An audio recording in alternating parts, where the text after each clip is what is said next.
Now, I've gotten some very tough calls from parents of cadets and from former cadets at West Point about my saying last night that the president had gone to speak up there to maybe the enemy camp.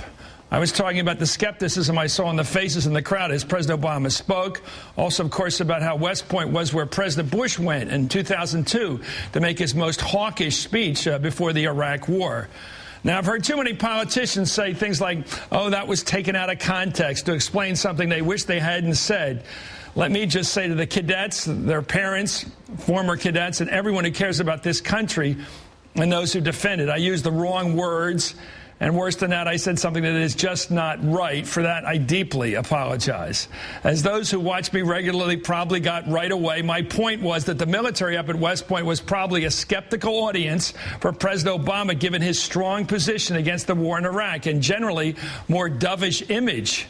I was wrong to make that conclusion based on the lack of applause or apparent enthusiasm in the ranks of officers and cadets last night.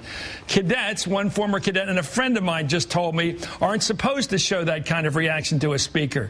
He, a former cadet, reminded me that soldiers, including those now in training to face the enemy, want wars to be fought effectively and ended as quickly as possible.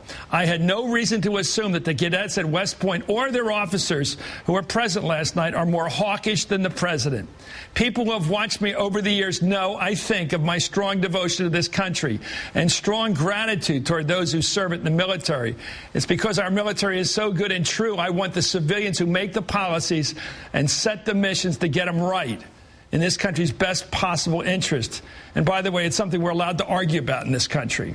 Whenever I meet someone with a service record, I always say, thank you for your service. They know I say it, and I hope they know I mean it.